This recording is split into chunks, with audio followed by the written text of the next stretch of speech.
গতিময় এই সমাজ জীবন নিরন্তর পরিবর্তনের দিকে এগিয়ে যায়। কিছু কিছু মানুষ এই মানুষ তথা সমাজ জীবনকে সর্বাঙ্গীন সুন্দর করার জন্য সদা চিন্তাশীল। ধুবড়ী জেলার ছোট্ট সুন্দর শহরে 1940 সনের 17 জুন জন্মগ্রহণ করেছিলেন সন্তোষ কুমার দত্ত। বাবা বীরেন্দ্রনাথ দত্ত, মা প্রিয়বালা দত্ত। খুব ছোট থেকেই তিনি ছোট্ট সাপট গ্রামের সর্বাঙ্গীন উন্নতির জন্য ভীষণ চিন্তাশীল ছিলেন। তৎকালীন সময়ে কোচবিহারের ভিক্টোরিয়া কলেজ থেকে বিএ পাশ করেন।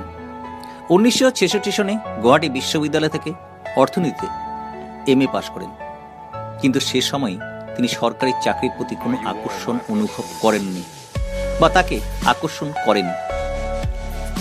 তাকে আকর্ষণ করেছিল সাপট গ্রামের উন্নতি, ছোট্ট সাপট গ্রামের সমাজ জীবন, এবং তিনি নিরন্তর চিন্তা করতেন কিভাবে এই ছোট্ট সাপট গ্রাম শহরের সর্বাঙ্গীন উন্নতি করা যায়। তাই সর্বাগ্রে তিনি স্থাপন করলেন 1972 সনে সাপট গ্রাম মহাবিদ্যালয়। ওনার মতো কিছু লোকের ঐকান্তিক অবদানে সাপট গ্রামের ছাত্রছাত্রীরা ম্যাট্রিক সেন্টার পেল। সে সময় 3 বছর সাপট গ্রাম বেঙ্গলি এবং সাপট গ্রাম অ্যামালগামেটেড একাডেমিতে বিনা পারিশ্রমিকে তিনি ছাত্র পড়িয়েছেন। শুধুমাত্র পুঁথিগত বিদ্যাই যে একটি শিশু বা কিশোর সর্বাঙ্গীন উন্নতির জন্য একমাত্র বিষয় হতে পারে না, কারণ মানসিক এবং দৈহিক বিকাশে একটি মানুষ পরিপূর্ণতা পায়। তাই তিনি সে সময়ে বিভিন্ন মহাপুরুষের নামে গঠন করলেন বিভিন্ন ক্লাব, এবং প্রতি বছর এই ক্লাবগুলোর মধ্যে তিনি ফুটবল প্রতিযোগিতার ব্যবস্থা করেছিলেন, যার ব্যবস্থাপক ছিলেন তিনি নিজে, এবং একটি সংস্থা গঠন করেছিলেন যার নাম দিয়েছিলেন কিশোর প্রতিষ্ঠান।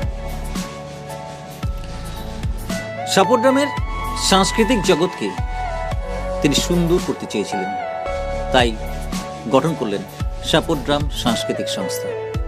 এই সংস্থার মাধ্যমে ছেলে মেয়েদের নাচ, গান, আবৃত্তি, নাটক ইত্যাদিতে অংশগ্রহণ করাতে চেষ্টা করলেন, এবং বিভিন্ন সময় তারই উদ্যোগে বিভিন্ন ধরনের নাটক, গান, নাচ এবং আবৃত্তির প্রতিযোগিতা হতো। তাতে মেধা শক্তির বিকাশ হয়েছিল। তিনি বিভিন্ন জায়গায় বিভিন্নভাবে নিজেকে সক্রিয়ভাবে অংশগ্রহণ করিয়েছিলেন। সাপট গ্রামের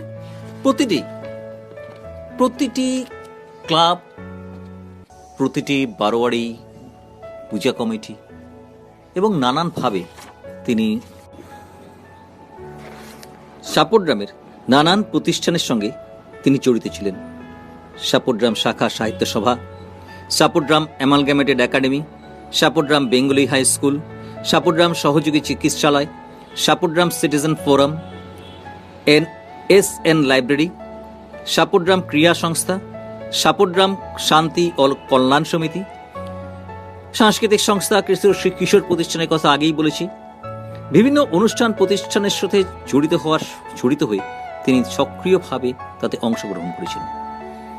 1965 সনে গুয়াহাটি বিশ্ববিদ্যালয়ে অধ্যয়নরত অবস্থায় অসম যুব কংগ্রেসের সাধারণ সম্পাদক ছিলেন, এবং তিনি 2004 সনে সাপট গ্রামের টাউন কমিটির চেয়ারম্যান হয়েছিলেন। টাউন কমিটির সভাপতি নির্বাচনের পর সাপট গ্রামকে নবরূপে সাজানোর সম্পূর্ণ পরিকল্পনা তিনি করেছিলেন, এবং তার ঐকান্তিক প্রয়াসে সাপট গ্রামের টাউন প্ল্যান দিল্লি থেকে স্বীকৃতিপ্রাপ্ত হয়। ওনার চিন্তাধারা, মানুষের সঙ্গে অতি সহজ সরলভাবে ওনার মেলামেশা সকলকে ওনার প্রতি আকর্ষিত করে তুলেছিল। যখন তিনি রোগাক্রান্ত হলেন, তার চিকিৎসার জন্য সবাই উদ্গ্রীব ছিলেন, এবং আজ থেকে 1 বছর আগে হঠাৎ খবর পেলাম 11 জানুয়ারি রাত্রে যে আমাদের সকলের অতি প্রিয় সন্তোষ কাকু আর নেই। পরদিন এ খবর ছড়িয়ে পড়ার সাথে সাথে ওনার সাপট গ্রামস্থ বাসভবনের সামনে মানুষ আর মানুষ।